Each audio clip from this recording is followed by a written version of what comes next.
하시는 우리 주 성령님 하나님 앞에 감사와 영광의 박수 올려드립니다. 할렐루야. 주님 이곳 가운데 임재하여 주시옵소서. 할렐루야. 아멘.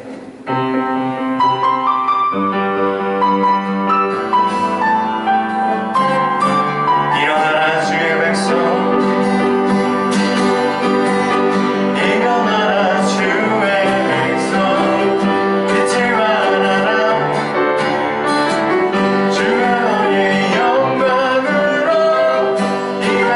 다시 한번 일어나라. 일어나라 주의 백성.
창조주 온 세상 창조주 온 세상 구원자 모든 것 이기신 다시 한번 온 세상 하나님 온 세상 구원자 모든 것 이기신 능력의 모든 마음을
가운데 나의 모든 것 나 주께 맡기리. 참된 평안과 밀어내게 주신 주 예수 오직 예수뿐이네. 그 신계회 그 신계회 볼 수 없고 작은 것 안에 지쳐도 주께 묶인 나의 모든 삶 버티고 견디게 하시네.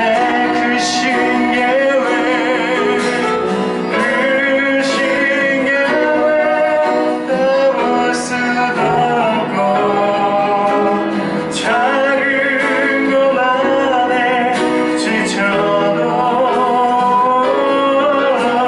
주께 묶인 나의 모든 삶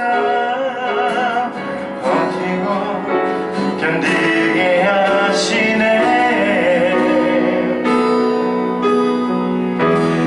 은혜 아니면 살아갈 수가 없네.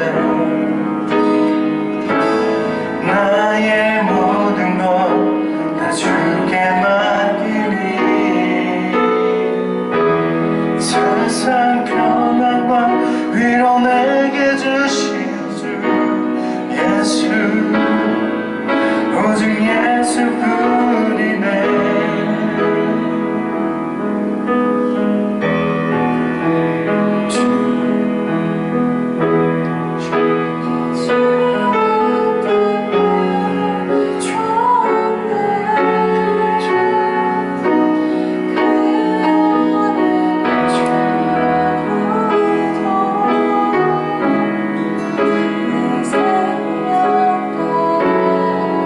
내 생명도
4절입니다. 지난주에 말씀은 몇 장 몇 절이었죠? 그렇죠. 5장 3절이죠. 이걸 까먹지는 않겠죠. 그렇죠? 이번 주는 5장 4절이에요. 함께 읽도록 하겠습니다. 시작. 애통하는 자는 복이 있나니 그들이 위로를 받을 것이며. 자, 오늘 말씀은 애통하는 자가 복이 있나니 라고 시작을 하게 됩니다. 지난주에 설교를 우리가 들었으면 알겠지만 이것이 어떻게 번역을 해야지 올바른 번역이라고 할 수가 있다고 그랬죠? 그렇죠. 끝까지 애통하는 자이다. 그죠? 복이 있는 자는 애통하는 자이다. 그들이 어떻게 된다고요? 위로를 받을 것이며 라고 되어 있어요. 오늘도 이렇게 두 문장으로 되어 있는 말씀을 가지고 우리가 풀어서 해석하면서 은혜를 좀 나누고자 합니다. 애통이라는 단어가 나왔어요. 애통. 이 애통이라는 단어는 어떤 상태를 말하는 걸까요? 애통. 에? 애가 끊어지듯이. 애가 끊어지시죠. 여러분, 애가 뭔지 알아요? 우리 젊은 청년들은 애라는 한자를 잘 모를 거예요. 간, 위, 뭐 이런 거를 애라고 보통. 그래서 생선 내장탕 할 때 애를 달라고 하면 그 부위가 이렇게 나오는 거예요. 그래서 애. 그러니까 이게 여기에 뭐가 있는 거예요? 통증이 있는 거예요. 다른 말로 하면 장기가 오그라드는 듯한 통증이 바로 애통이라는 뜻이에요. 그러니까 그냥 우리가 슬퍼, 영화 보면서, 드라마 보면서, 참 안타깝다 하면서 흘리는 그 정도가 아니라, 이 장기가 고통스러울 만큼, 통증을 느낄 만큼 아픈 그런 상황이 바로 애통이라는 단어의 뜻이라는 거죠. 그런데 그런 자가 뭐가 있다고요? 복이 있다고요. 여러분, 이런 슬픔 가운데 놓였을 때, 나 참 복되구나 라고 고백해 보신 적 있으십니까? 없죠. 자, 그러면 질문을 다시 바꿔서 이런 경험이 혹시 있으십니까? 애통. 이렇게 막 심장이 막 진짜 쪼여드는 것 같은 아픔 속에서 슬퍼하신 적 있으시나요? 역시 젊은 친구들은 아직 인생의 경험이 거기까지 못 따라서 아직까지는 없는 게 감사한 줄로 믿습니다. 그런데 우리가 벌써, 그죠, 집사님, 나이가 되면 이 고통이 뭔지를 알게 되는, 아픔이 뭔지 알게 되는 이런 날이 와요. 날이 와요. 여러분, 그 김연우라는 가수 아세요? 김연우의 이별 택시라는 노래 혹시 아시나요? 몰라요?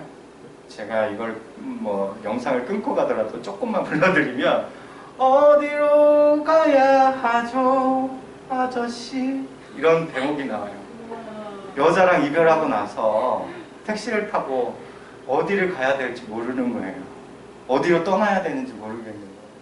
그래서 이 질문을 하는 거예요. 어디로 가야 하죠 아저씨? 뭐 제가 그랬던 경험을 얘기하는 게 아니고 근데 저도 비슷한 경험이 한 번 있어요.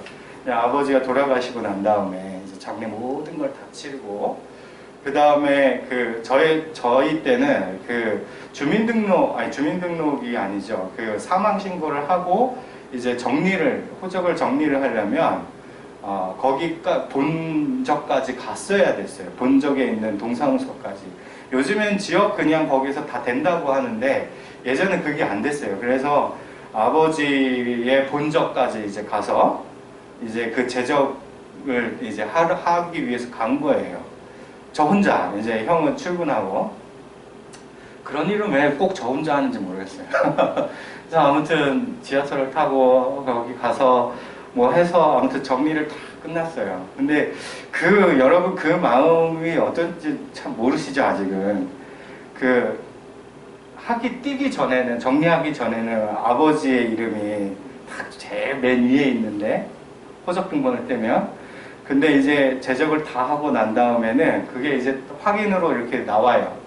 그러면 이제 아버지 옆에 사망이라고 이렇게 딱 찍혀서 나옵니다. 사망. 그래서 제가 그걸 보고 너무 정말 너무 가슴 아프게 아픈 거예요. 가슴이 너무 메어서. 그래서 그 안내 데스크 거기 가가지고 길을 모르겠는 거예요. 어디로 왔는지도, 어디에서 몇 번을 타고 또 어디로 가야 되는지 모르겠는 거예요. 그래서 제가 어디로 가야 하죠? 라고 말하는데 눈물이 거기서 막 쏟아지는 거예요. 그래서 안내 데스크 앞에서 엄청 울었어요, 한참을. 그 사람은 참 공무원일 텐데 그날 등치 큰 사람이 와서 길물로 보다가 이렇게 우니까 얼마나 이상했겠어요, 그죠? 그래서 제가 어디로 가야 되죠? 라고 하면서 막 눈물을 막 예, 나이 들면은 알게 되는 언젠가는 알게 될 또 이 애통 아니겠습니까? 이런 애통 아마 누구나 다 경험을 해보셨을 거예요. 그렇죠? 성경에도 이런 애통하는 자에 대한 모습이 여러 군데에 기록되어져 있습니다. 제가 그래서 어저께 애통이라는 단어로 이렇게 쭉 성경을 이렇게 찾아봤는데 첫 번째 기록된 게 아브라함이 아내 사라가 먼저 죽고 사라가 127세에 죽는데 아무튼 사라가 죽었을 때 애통하면서 울었다라고 기록되어 있어요. 그러니까 배우자의 죽음을 만약에 당했을 때 또 그 모세가 형 아론이 죽었을 때 애통했다라는 기록이 나와 있어요. 그러니까 애통이라는 것은 친가족, 나의 형제, 부모, 부인 이런 존재들이 하나님 나라의 불리움을 당했을 때 그때 애통했다라는 그런 기록이 나와 있어요. 그러니까 장례식장 가가지고 울지마, 좋은데 가셨을 거야, 너무 걱정하지마, 이런 건 안 되는 위로인 거겠죠, 그렇죠? 아이고 얼마나 힘들어, 아유 너무 고생했다, 이런 게 위로해야 되는데 우리는 꼭 막 기독교인은 울지 않는 거야, 막. 그렇죠? 막 그런 이상한 전통을 누군가 만들어냈을 거 아니에요. 혼내주어야 하는데 아무튼 그런 개념이에요. 성경에도 남편이 혹은 아내가 혹은 가족이 형제가 부모가 돌아가셨을 땐 애통하며 울었어요. 두 번째는 다윗이 밧세바를 범하고 난 다음에 나단 선지자를 통해서 자신의 죄를 깨달았을 때 그때 애통하며 하나님 앞에 기도했다라고 기록되어 있어요. 그러니까 자신의 죄, 연약함을 깨달았을 때도 하나님 앞에서 나는 이렇게 실력 없는 자다라고 고백을 하면서 그렇게 자신의 그 죄를 고백하며 애통했다라는 기록이 되어 있고, 또 가장 많이 나와 있는 건 유대 민족이 바벨론에 의해서 포로가 되었고 끌려갔을 때 나라를 잃었던 슬픔, 특히 예레미야서를 보면 가장 많이 기록되어 있는데 그 나라를 빼앗겼을 때의 고통을 애통하다라는 표현을 썼어요. 그러니 이 애통하다는 건 얼마나 성경에 많이 기록되어 있는 단어냐라는 것이죠. 인간에게는 모든 또 피해갈 수 없는 것이 바로 이 애통이라는 단어, 이 상태라는 것이죠. 질문 하나 그럼 드려보겠습니다. 신자와 비신자에게 애통이라는 이 상황이 동일합니까? 다릅니까? 다시, 같은 아픔, 처지 상황 속에서 애통하는 마음, 그 통증, 슬픔, 이것이 같은 마음입니까? 다른 마음입니까? 차이가 있을까요? 없을까요? 있을까요? 없을까요? 있을 것 같아요. 네? 자, 그러면 내가 예수님을 믿어요. 그리고 제 아버지가 돌아가셨어요. 울어요. 너무 고통스러워요. 옆집에 보니까 다른 옆에 상갓집에 비기독교인 상갓집인데 거기도 부모님이 돌아가셔가지고 상주가 있는데 그렇게 울어요. 제가 우는 울음과 이 옆집에 있는 상주의 울음이 같은 겁니까? 다른 겁니까? 어려운데요. 같죠. 여기서 차이 있다라고 우리가 생각하면 안 되는 거예요. 하나님께서는 우리에게 눈물을 선물로 주셨잖아요. 그렇죠? 누구에게나 그거는 일반적으로 공통으로 하나님께서 주신 선물이라고요. 우리만 애통할 자격이 있는 것이 아니에요. 누구나 인간이라면 하나님을 믿지 않던 그러한 상황에서는 다 아픈 거예요. 남편이 뭐 이렇게 출장을 갔는데 사고를 당했어. 아프잖아요. 그죠? 어떤 불미스러운 사건으로 인해서 갈라서게 됐어. 아프잖아요. 자녀가 그렇게 노력했는데 원하는 학교에 못 들어갔어. 아프잖아요. 그 모습을 바라보는 거. 그쵸? 또 짝사랑하던 애한테 차였대. 막 지방에서 막 울어 문장 보고. 아프잖아요. 그쵸? 아픈 거예요. 똑같은 거예요. 그런데 차이점이 있어요. 무슨 차이냐? 우리는 힘들어하는 사람을 위로해 주잖아요. 그렇죠? 그래 걱정하지 마. 아유 그래 너무 고생한다. 그런데 믿는 자에게 허락되어 있는 것은 하나님이 위로자 되신다. 그 차이가 있는 거예요. 하나님의 위로. 제가 어저께 그래서 밥을 먹으면서 아내한테 하나님의 위로가 뭘까? 라고 이렇게 나눔을 하면서 밥을 먹었어요. 하나님의 위로를 받은 경험이 있어? 그래서 한참 거기에 대해서 토론하듯이 대화를 좀 나눴는데, 여러분 하나님의 위로, 아이고 설교 중인데 내가 반가워서 손을 흔들었네.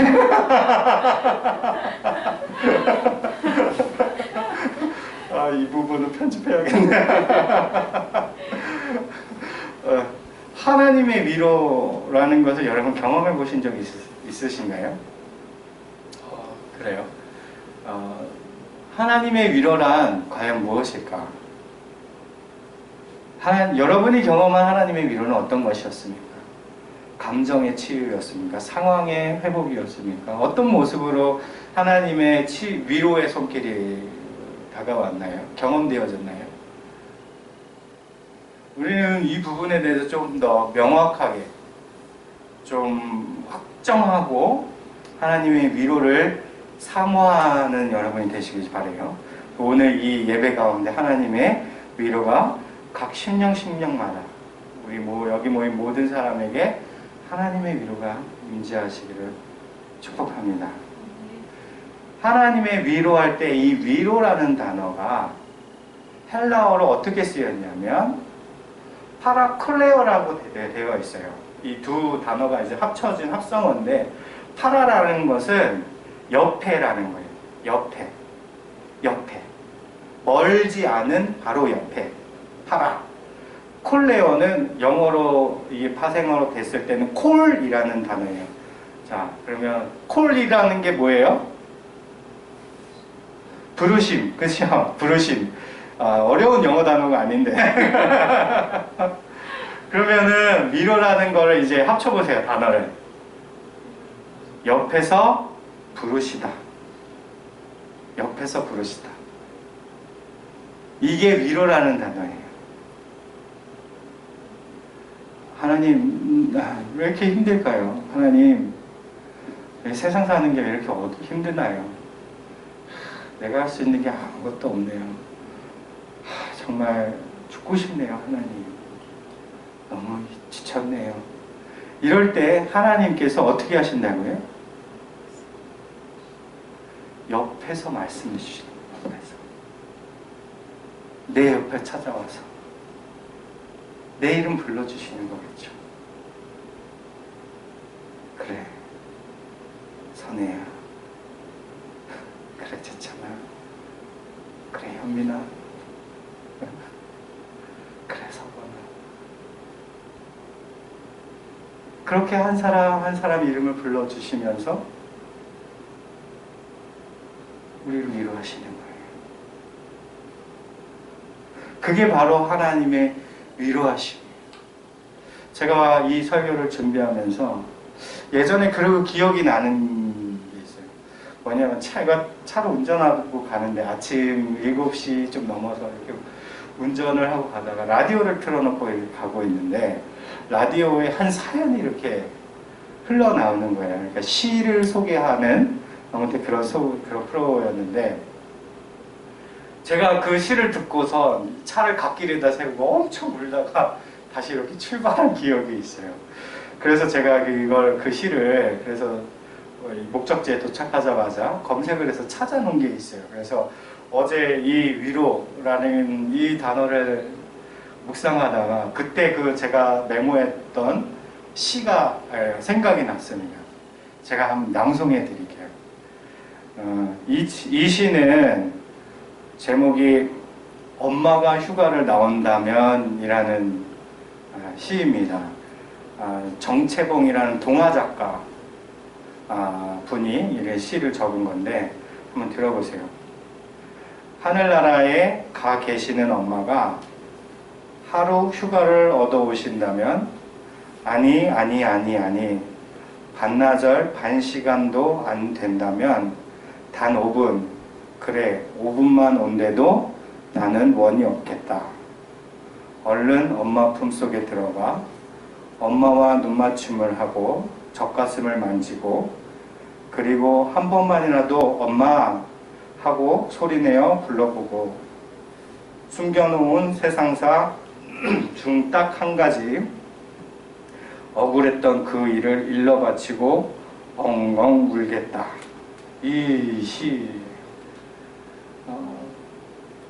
저도 이걸 라디오 사연으로 들었을 때 정말 그랬으면 좋겠다 하는 그 너무 그립고 사모함이 이렇게 올라오더라고요. 하나님이 애통하는 자에게 찾아오셔서 바로 그 옆에서 그래 많이 힘들지? 하고 불러주실 때 내 마음속에 정말 힘들었던 나 괴롭혔던 거 딱 한 가지 한 문장으로 일러 바치고 그 품에 안겨 눈물 흘릴 수 있다면 얼마나 좋을까. 우리 신자에겐 그것이 허락됐다는 거예요. 아멘. 그래서 오늘 이 예배 가운데 그 하나님이 여러분 옆으로 찾아가 주시기를 축복합니다. 그리고 하늘의 위로를 얻으시기 바랍니다. 애통하는 자는 복이 있나니 그들이 위로를 얻을 것이요. 그래 종아야 수고했다. 그래 혜리야 수고했다. 형철아 수고했어. 소정 사모님 수고하셨어요.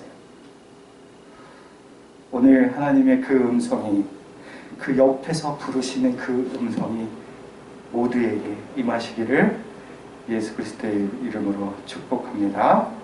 아멘. 우리 찬양합시다.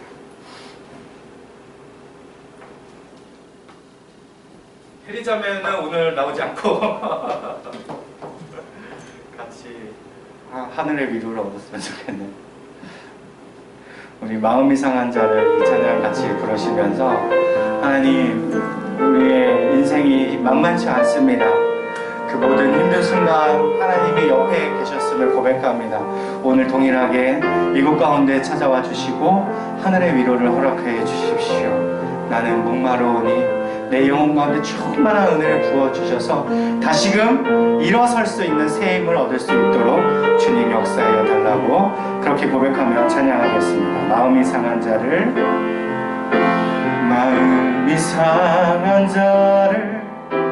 고치시는 주님 하늘의 하나님 날 주관하소서 주의 길로 인도하사 자유케 하소서 새 일을 행하사 부게 하소서 의에 줄이고 목이 마르니 성령의 길을 부소서 의에 줄이고 목이 마르니 내 잔을 채워 주소서 성령으로 채우사 성령으로 채우사 주보게 하소서. 주의 임재 속에 은혜 알게 하소서. 주 뜻대로 살아가리 세상 끝날까지. 나를 믿으시고 새날 열어주소서. 의에 줄이고 목이 마르니 성령의 길을 부소서. 의에 줄이고 목이 마르니 내 잔을 채워 주소서. 의에 줄이고 의에 줄이고 목이 마르니 성령의 길을 부소서. 의에 줄이고 목이 마르니 내 잔을 채워. 다시 한번 우리 한번 목소리 높여서 고백하며 주님 의에 줄이고 주님 나는 목마르니 성령의 부소서. 의에 줄이고 목이 마르니 내 잔을 채워 주소서. 이제 우리 함께 기도하겠습니다. 주님, 애통하는 자는 복이 있나니 그들이 위로를 받을 것이라 말씀하여 주셨습니다. 주님, 나의 마음이 아픕니다. 나의 몸이 상하였나이다. 아버지, 나의 육체가 공피하여 아버지 일어날 수 없을 정도로 피곤하나이다. 주님, 나의 이 심장이 웃겨질 것 같은 이 고통과 아픔 속에서 아버지 하나님 하늘의 위로를 허락하여 주시옵소서. 주께서 허락하신 그 위로를 경험케 하여 주시옵소서. 아버지 하나님이 나의 옆에서 내 이름을 불러주시며 수고했다 내 딸아 내 아들아 말씀하여 주시는 그 하늘의 음성을 듣고 오늘 다시 우리가 회복되어 일어날 수 있도록 주님 역사하여 주시옵소서. 위로하여 주시옵소서. 우리 함께 기도하며 나아가도록 하겠습니다. 기도하겠습니다. 사랑의 주님 아버지 하나님, 주님 우리 아버지 하나님 너무 속에서 주님 나는 너무 속에서 주여 주님 나는 아버지 하나님 주님 나는 아버지 주님 나는 말할 수 없는 아버지 하나님 나의 아버지 하나님 나를 채워주시옵소서. 나를 위로하여 주시옵소서. 주여 주여 주의 성령 하나님 아버지 하나님 주님 나를 아버지 위로하시는 하나님이시여. 아버지 하나님 우리 가운데 함께 하시고 우리에게 회복을 바라해 주시는 하나님, 나를 만드시는 하나님, 나를 위로하시는 하나님 주여 함께 주시옵소서.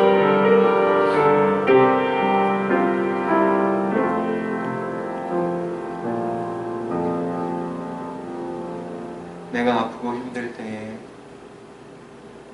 내가 주의 이름을 부르며 눈물로 그 이름을 외칠 때 주님께서 우리를 외면치 아니하시고 가까이서 내 눈물을 닦으시며 위로의 손길을 보내주시니 감사드립니다. 주님, 인생 사는 것이 너무 힘들었습니다. 너무 힘들어 일어날 수조차 없는 그런 아픔과 상처가 우리 안에 있었습니다. 우리의 힘으로는 도저히 일어날 수도 없는 그때에 내가 의지할 곳이라곤 오직 예수 그리스도뿐이었음을 고백합니다. 그 주께서 나를 위로하시고 다시 일어설 수 있도록 우리의 연약해진 무릎을 일으키시고 우리를 다시 한번 힘차게 발걸음을 옮길 수 있도록 인도하여 주셨습니다. 우리가 그 위로자 되시는 주님을 날마다 의지하며 살아가게 하여 주시옵고 이 땅에 살며 하늘의 위로를 얻는 주의 거룩한 백성 되게 하여 주시옵소서.